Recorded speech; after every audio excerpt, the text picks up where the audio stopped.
Hi, welcome to my first video. The reason I'm doing this video is I've been an engineer for over 40 years on white goods, washing machines, dishwashers, etc. So I'm going to release a few videos and try and help you save money, stop you throwing the machines away, and just make life a bit nicer and easier for yourself, because everyone seems to be doing the wrong things with their washing machines. They've listened to people on TikTok saying pour vinegar into the drum and do this and do that. Some of the things work, most of them don't actually work, and you've got to start from the beginning of why does your machine smell in the beginning? It didn't when it was brand new. It's something we're doing to it, and I'm going to give you a quick rundown on what it is and how to change it, and then possibly on another video I will tell you how to get the stains out and make the machine smell nicer in the future. But start from the beginning. First of all, many years ago, when our mums and dads were doing the washing, they would put a boil wash on and put detergent powder into the whites and boil them until they became clean. Obviously we don't do that anymore because we've got automatic washing machines, but it's the same principle really. At the end of the day, we need warm water, we need detergent, we need agitation. So when your mum used to be using a spoon or something to stir things around to try and make the clothing get cleaner, they were doing what a washing machine realistically does. The difference is the powders now have changed immensely. We used to have bleach and something called UV activators in white powder for white clothing. So when you used to wash things, you used to actually bleach the things clean. Didn't remove the stains, but it bleached them so you couldn't see the stains there anymore. And then what they would do is hang them on the line. People used to go, oh, they smell so nice. They smell like they've been outside. It's because as soon as the sunlight used to get on them, it used to actually activate the bleaches and then bleach them even whiter. And then we didn't really have coloured liquids at the time, but they came in a little bit afterwards because we realised, or most of the manufacturers, that if you put dark colours, which become more popular with time, and people start wearing black hoodies and t-shirts all the time, they would actually go grey in about 3 or 4 weeks, just purely because we were bleaching the colour out of them. So big manufacturers said, right, let's make liquids instead. And liquids will have biological biological chemicals inside that will, instead of bleach things, will lift the food off. And in theory, the enzymes would eat the food or the dirt or the grime off of your clothing. So there was no bleach involved. You can't put bleach into a liquid because if it does, it's heavy, it would drop to the bottom and your last dose will be pure bleach and the rest wouldn't have any in it. Now it's changed completely again. Due to the environment and our issues of pollution, we decided, or the manufacturers decided, we only will do plant-based powders and detergents now. I still recommend powder for whites because they do have colour enhancers in them. So you'll see these little tiny flecks inside the powder. Sometimes they're blue or peach or green or whatever they are.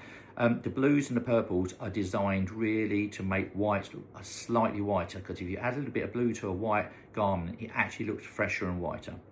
And they just do a better job normally on cotton fabrics and whites.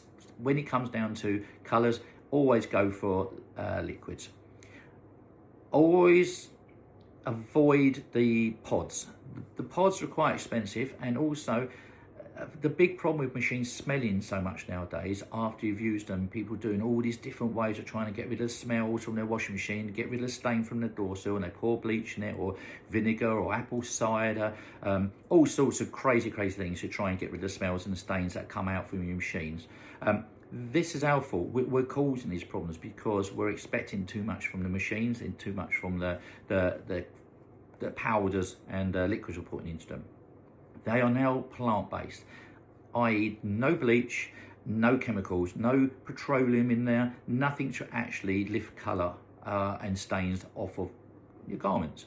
So what they do, some of them are made out of coconut, some are made out of palm oil, some are made out of corn syrup, all sorts of unusual things, rapeseed oil. They're all things that are designed to try and soften your clothes to make dirt and grit gradually fall out and get lifted away. The problem is we now have a lot less strength in our detergents, and then on top of that, we now want it to be all done in 20 minutes or half an hour, and that can't happen. You can't reduce the quality of the detergents and then how long they wash for, and then expect things to do a good job and for the machine to be clean and your clothing come out spotless. It's not going to happen. So what does happen is it leaves bacteria behind and dirt behind. If that's inside your machine, because you haven't been using the machine correctly, you'll have dirt and grease from your clothing, keratin from your hair, whatever after-shaving hand creams you've had on your body will be sticking to the inside of the drum of your machine. It won't be washed away because you won't be doing a 60-degree wash to melt the fat away. So if you're doing a couple of 20s and 30s, it will actually come off of you or off your clothing, stick to the drum, stick to the door sill, and then after only a quick 20-minute wash, we shut the door and let it incubate, let it grow like a little greenhouse. So when you open the door next time, you're like, whoa, what's that smell? You'll notice black mold on inside the door sill. The door sill is slightly porous. It's like a little mountain range up and down. And what happens is bacteria will go into the bottom of the valleys and die. When it dies, it turns black, inky color. That means dead bacteria, but it still gives off a slight odor. There's no way of getting it out of the rubber seal. It's like having a human with a tattoo. Unless you remove the skin, it will always be there. So it's no point looking at TikTok going, I'm going to bleach it, I'm going to use heat, I'm going to do all these strange things you hear people doing. It will not go away. The only way is a replacement door seal, which we'll talk about that on another video, and how to clean as best you can, but the stain will never go. It will always be there. It is a tattoo. Once it's in there, it's in there. But if you start from the beginning, using these little tricks that I'm going to tell you and explain to you to do, you won't have that problem. So you won't need to get rid of the stain. But if you have it, then we'll have a chat about that on another video. The key thing is don't let the stains get there in the first place.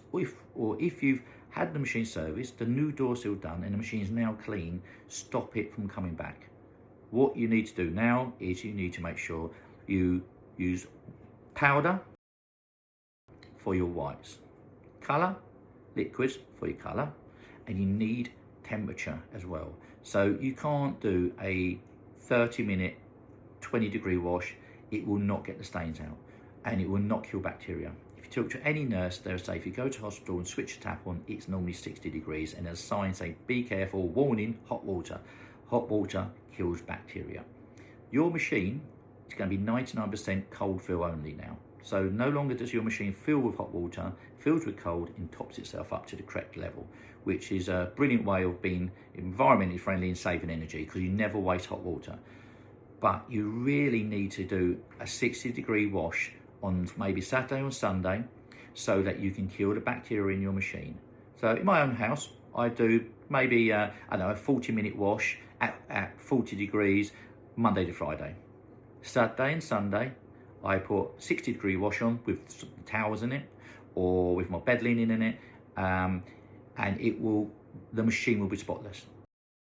It will smell nice. I will pop the door open and it will smell fresh. The clothing will be clean. It would have spun and rinsed properly, but then I would leave the door open. Do not shut the door once you've done it, because the machine will still have some residual heat inside, and if there's any bacteria, once you shut that door, it's going to warm up and it's going to grow, and when you pop the door open, it will smell again. So heat kills bacteria. If you don't want to use heat, if you're really trying to save money and thinking, actually, is there another way to do it? You can use biological powder or biological liquid.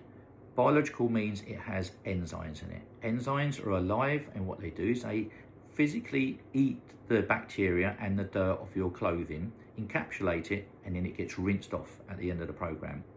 Now, they're brilliant. They work very, very well, unless you have very sensitive skin, or if you have children that have sensitive skin, because as much as you rinse your clothes as much as you can, if there is any biological powder still in, say, your t-shirt, and you've got sensitive skin, it can irritate you.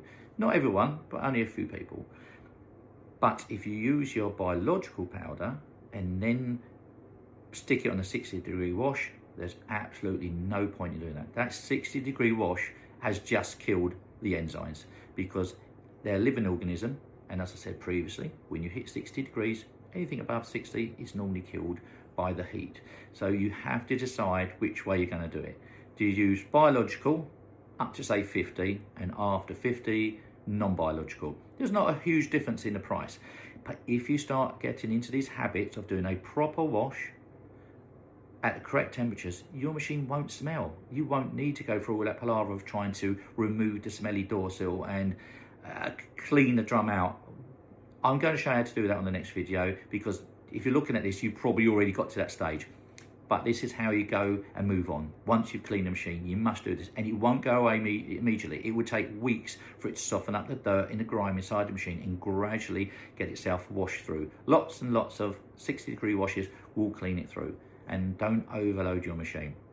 It's better for you to do one load at a 30-degree and make sure it's only, say, 3/4 full, because it will use less energy, the motor won't struggle so much, you won't damage your drum bearings, and when the clothing comes out, it will be dried properly, it will smell super fresh. So you will actually save money in the long run, because otherwise if you overload it, damages the machine, doesn't spin properly, you get stains that are still on the clothing because they haven't tumbled.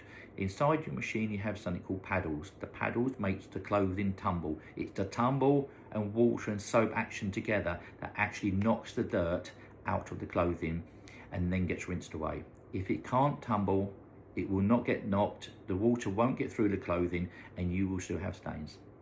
Hopefully this has not been too boring. It's very hard to make how to use your washing machine exciting, but if you literally stick with some of those rules I've just said, it can make all the difference. It will save you fortunes. A new washing machine nowadays is £500 or £600 for a quality one.